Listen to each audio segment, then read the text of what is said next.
Students, पिछले video में हमने सामाजिक समूह के अर्थ और परिभाषा की बात की। हम जब उनके अर्थ देख रहे तो हमने भिन्न उपमानों की प्रतियों की भी बात की।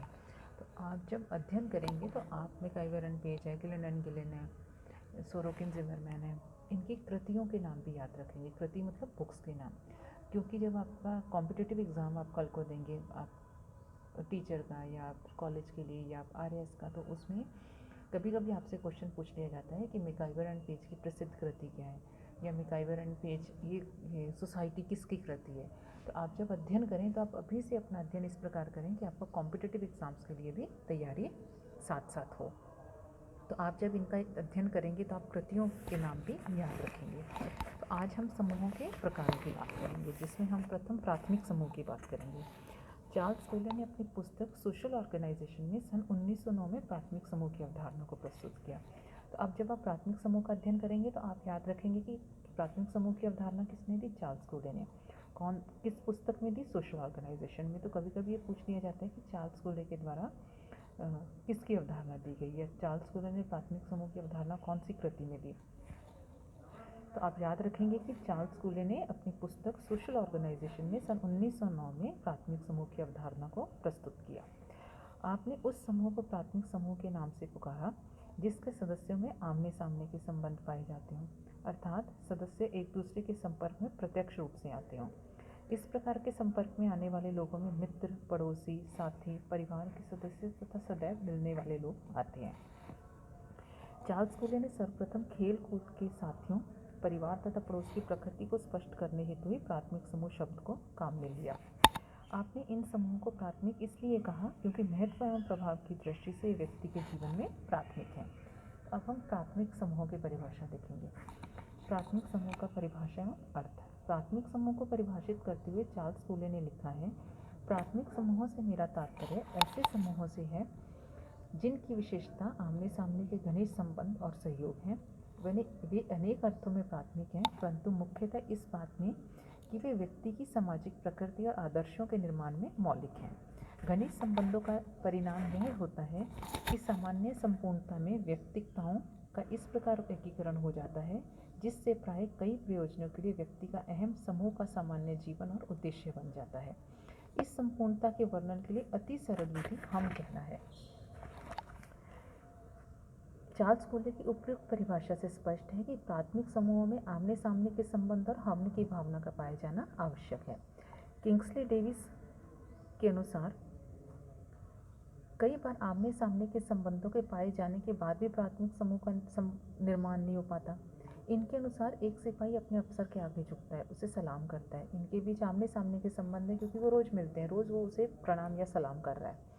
फिर भी वो कह रहा है कि आमने सामने के संबंध होते हुए ये प्राथमिक संबंध न होकर यांत्रिक संबंध है, फॉर्मल है, औपचारिक है। आपने अन्य उदाहरण देते हुए कहा कि जब सेना का एक सिपाही किसी लड़की के प्रेम संबंधों से प्रेरित होकर उसके साथ लगातार पत्र व्यवहार कर रहा है, तो वो दूर हैं, उनके बीच एक दूरी है, पर वो लगातार पत्र व्यवहार कर रहे हैं, उनके मध्य संबंध है। तो आमने सामने का संबंध नहीं है, फिर भी वो कह रहे हैं कि ये प्राथमिक संबंध है। आपने ये बताया कि हम की भावना तो बड़े बड़े द्वैतिक समूहों में भी पाई जाती है, अतः इन विशेषताओं के आधार पर किसी समूह को प्राथमिक समूह हम कैसे कह सकते हैं। परंतु हमें इस बात को भी नहीं भूलना चाहिए कि कोयलर ने प्राथमिक समूह की इन दो विशेषताओं के अलावा अन्य विशेषताएं भी बताई हैं। उदाहरण के रूप में आपने संबंधों की संपूर्णता, संबंधों की अवधि, संबंधों की घनिष्ठता तथा व्यक्तिगत संबंधों को प्राथमिक समूह की आवश्यक विशेषताओं के रूप में माना है। कोजर एवं रोजरबर्ग की कृति सोशियोलॉजिकल थ्योरी में इन्होंने कहा कि आमने सामने के संबंध तथा लघु आकार आदि प्राथमिक समूह की संयोगवश विशेषताएं हैं।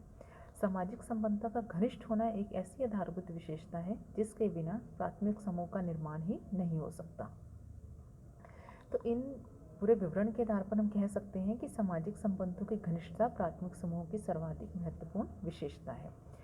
फेयरचाइल्ड ने जर्नल सोशियोलॉजी में लिखा है, एक प्राथमिक समूह का जिसमें 2 से लेकर 50 से 60 लोगों के अर्थात एक छोटी संख्या के अपेक्षाकृत अधिक लंबे समय तक चलने वाले आमने सामने के संबंधों में किसी एक उद्देश्य के लिए नहीं वरन केवल एक व्यक्ति के रूप में, न कि विशिष्ट कार्यकर्ताओं, प्रतिनिधियों, संगठनों के नियुक्तों के रूप में रहते हैं के रूप में परिभाषित कर सकते हैं। मैकइवर एवं पेज ने प्राथमिक समूहों के संबंध में लिखा है कि सबसे सरल, सर्वप्रथम तथा सहचार्य के सभी स्वरूपों में सार्वभौमिक समूह वह है जिसमें कि थोड़ी संख्या में लोग संगति के लिए आमने सामने मिलते हैं, पारस्परिक रूप से एक दूसरे की सहायता करते हैं, उस प्रश्न पर विचार करते हैं जो उनसे सबसे संबंधित है। इन विशेषताओं के पश्चात हम यदि प्राथमिक समूह के उदाहरण देखें तो कूले ने परिवार, पड़ोस, क्रीड़ा समूह को प्राथमिक समूह माना। मैकइवर एवं पेज ने परिवार, क्रीड़ा समूह, मित्र मंडली, गपशप समूह, साझेदारी, स्थानीय भाईचारा, अध्ययन समूह, जनजाति परिषद आदि को इस श्रेणी में रखा है। प्रोफेसर डेविस ने परिवार, क्रीड़ा समूह, पड़ोस, गांव तथा कार्य करने वाले समूह को। तो अब हम प्राथमिक समूह की विशेषताओं की बात करेंगे। तो प्रथम विशेषता बताई है शारीरिक समीपता। प्राथमिक समूह के लिए प्रोफेसर डेविस ने शारीरिक समीपता को महत्व दिया ताकि व्यक्तियों में घनिष्ठ संबंध स्थापित हो सके। व्यक्ति के एक दूसरे के निकट होने, साथ साथ बैठने, खाना पीने, साथ पढ़ने, बातचीत करने में उनमें विचारों तथा भावनाओं का सरलता से आदान प्रदान होता है। निकट संपर्क से व्यक्तियों में परिचय बढ़ता है तथा एक दूसरे के प्रति आदर, सहानुभूति और सहयोग पनपते हैं। प्राथमिक संबंध के लिए केवल शारीरिक समीपता ही काफ़ी नहीं है।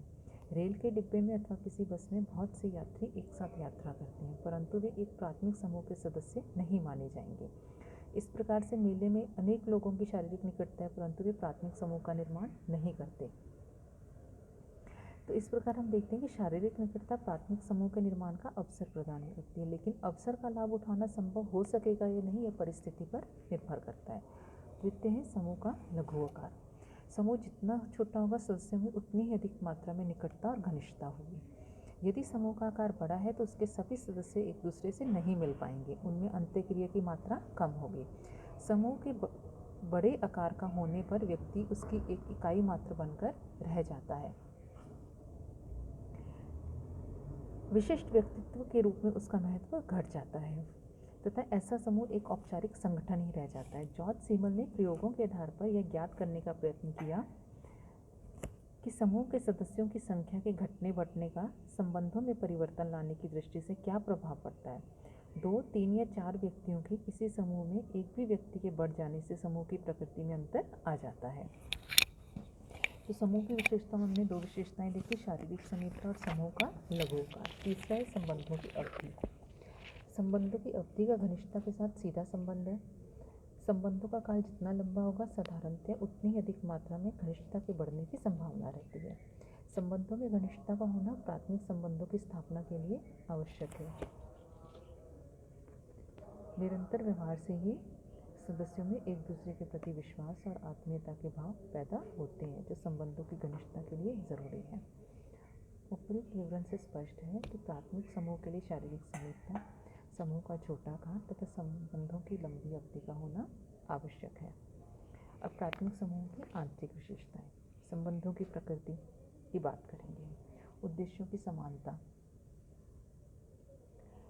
एक प्राथमिक समूह में सदस्यों की इच्छाएं तथा प्रवृत्तियां प्राय समान होती हैं। इसी कारण वे साथ साथ रहते हुए समान उद्देश्यों की प्राप्ति का प्रयत्न करते हैं। वे संसार को एक ही दृष्टि से देखते हैं। 2 मित्रों के प्राय एक से दृष्टिकोण पाए जाते हैं। प्राथमिक समूह में प्रत्येक सदस्य दूसरे के हित को ही अपना उद्देश्य बना लेते हैं। इस प्रकार प्रत्येक दूसरे के हित में कार्य करता है।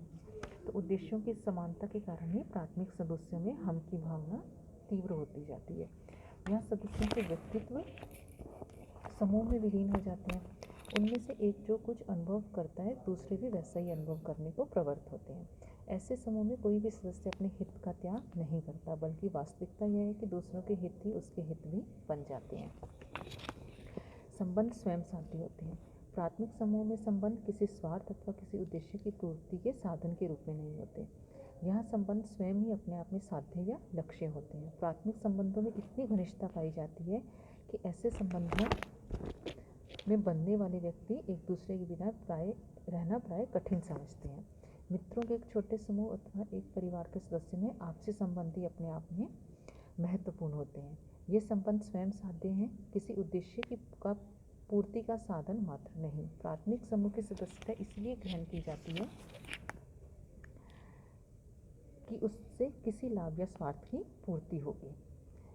संबंध व्यक्तिक होते हैं। प्राथमिक समूहों में पाए जाने वाले संबंध व्यक्तिक प्रकार के होते हैं। इसका तात्पर्य है कि समूह में प्रत्येक व्यक्ति की अन्य लोगों में व्यक्तियों के रूप में रुचि होती है। माता पिता तथा बच्चों में, भाई भाई में, भाई बहन में, मित्रों में व्यक्तिक संबंध पाए जाते हैं। ये संबंध हस्तांतरित नहीं किए जा सकते। मित्र अथवा माता या पिता का स्थान कोई अन्य व्यक्ति नहीं ले सकता। किसी की मृत्यु हो जाने पर ऐसे संबंध स्वतः ही समाप्त हो जाते हैं। इसके विपरीत यदि हम देखें तो एक से व्यक्ति से दूसरे को हस्तांतरित किए जाने वाला संबंध अव्यक्तिक संबंध कहलाता है। तो हम प्राथमिक समूह में हमने देखा कि संबंध व्यक्तिक होते हैं, संबंध संपूर्ण होते हैं। प्राथमिक संबंध में संपूर्णता का गुण पाया जाता है। ऐसे संबंध में व्यक्ति के जीवन का केवल एक पहलू ही नहीं आता, बल्कि व्यक्ति अपनी संपूर्णता के साथ इसमें भाग लेता है। प्राथमिक संबंध में बनने वाला व्यक्ति दीर्घकाल से चले आ रहे परिचय तथा घनिष्ठ संपर्क के कारण एक दूसरे को पूरी तरह जानते हैं। एक डॉक्टर का मरीज के साथ, शिक्षक का अपने विद्यार्थी के साथ पाए जाने वाला संबंध जीवन के एक पहलू से संबंधित संबंध है। जबकि हम जो प्राथमिक समूहों में संबंध देखते हैं, ये केवल एक पक्ष से संबंधित नहीं होती, इसमें संपूर्ण जीवन में वह रुचि लेता है। संबंधों का स्वतः विकास होता है। प्राथमिक संबंध स्वतः स्वाभाविक रूप से विकसित होते हैं। इनके लिए किसी पर कोई दबाव नहीं डाला जा सकता। कोई किसी को मित्र बनाने, किसी से प्रेम करने, किसी के प्रति स्नेह अथवा श्रद्धा रखने को बाध्य नहीं कर सकता। प्राथमिक संबंधों की नियंत्रण शक्ति। संबंधों की संपूर्णता एवं घनिष्ठता के कारण व्यक्ति का अस्तित्व साधारणतः प्राथमिक समूह में विलीन हो जाता है। प्राथमिक संबंधों के कारण व्यक्ति एक दूसरे के साथ ऐसा बंधा रहता है कि वह कोई ऐसा काम नहीं करना चाहता जो समूह के अन्य सदस्यों के लिए कष्टदायी हो अथवा जिसमें आदर्श प्रतिमानों की अवहेलना होती हो। प्राथमिक संबंधों के कारण ही परिवार या मित्र समूह अपने सदस्यों के व्यवहार सरलता से नियंत्रित कर पाता है। व्यक्ति राज्य के कानूनों की अवहेलना कर सकता है, परंतु अपने प्राथमिक समूहों के आदर्शों नियमों को नहीं तोड़ सकता। इस प्रकार प्राथमिक समूह अपने सदस्यों के आचार विचार पर पूर्ण नियंत्रण रखता है। प्राथमिक समूहों का महत्व। गुणों का विकास करता है। व्यक्ति के अनुभव तथा समाज के विकास की दृष्टि से प्राथमिक समूह महत्वपूर्ण है। ये समूह मानव जीवन का एक लघु रूप प्रस्तुत करते हैं। तो एलिज चोनाई ने लिखा है कि व्यक्तित्व के मूल तत्व परिवार के वक्ष स्थल में प्राप्त किए जाते हैं और मनुष्य को निरंतर स्नेह, सुरक्षा और घनिष्ठता की आवश्यकता पड़ती है, जिनका अनुभव वे बालकों के समान ही करते हैं। मनोवैज्ञानिक सुरक्षा प्रदान करते हैं। प्राथमिक समूह मनोरंजन प्रदान करते हैं। सामाजिक प्रतिमानों के पालन और नियंत्रण में इनका योगदान रहता है कि सामाजिक नियंत्रण बनाए रखने की दृष्टि से समूह समाज में बहुत महत्वपूर्ण भूमिका अदा करते हैं। व्यक्ति की कार्यक्षमता में वृद्धि करते हैं। व्यक्ति व समाज के बीच एक कड़ी का काम करते हैं। व्यक्तित्व निर्माण में सहयोग देते हैं। पशु प्रवृत्तियों का मानवीकरण करते हैं। आंतरिक संतोष प्रदान करते हैं। सांस्कृतिक संचार करते हैं। तो इस प्रकार हमने प्राथमिक समूहों का विशेषताएं, उनके प्रकार की बात की कि प्राथमिक समूह हम किसे कहते हैं, कौन कौन से प्रकार हैं। तो कभी कभी आपसे पूछ लिया जाता है कि क्या परिवार एक प्राथमिक समूह या मित्र मंडली एक प्राथमिक समूह या किसी राजनीतिक दल को प्राथमिक समूह कहा जा सकता है। तो प्राथमिक समूह की अवधारणा किसने दी? चार्ल्स कूलर ने कौन सी कृति में प्राथमिक समूह की अवधारणा दी? तो ये सभी आप ध्यान रखेंगे। कभी आपसे पूछा जा सकता है कि आमने सामने के संबंध और संबंधों की घनिष्ठता किस समूह की विशेषता है? तो आपको पता होना चाहिए कि आमने सामने के संबंध और संबंधों की घनिष्ठता प्राथमिक समूह की विशेषता है। तो आप जब भी अध्ययन करें, आप इस रूप में अध्ययन करें तो आपकी कॉम्पिटिटिव एग्जाम्स की भी तैयारी हो। आप जब पढ़ रही हैं तो आप विद्वानों की कृतियाँ, कौन से विद्वान ने क्या अवधारणा दी, इनको भी आप ध्यान में रखें। और जब आप आंसर लिखें उसमें भी आप लिखें। जब आप मान लीजिए किंग्सले डेविस का लिख रहे हैं, परिभाषा लिख रहे हैं, मैकआइवर एंड पेज की परिभाषा लिख रहे हैं, तो उसमें लिखें आप कि मैकआइवर एंड पेज ने समूह की परिभाषा अपनी कृति सोसाइटी में लिखी है, इनके अनुसार ये। तो इस प्रकार से आप अपना उत्तर लिखेंगे तो आपको अंक भी अधिक प्राप्त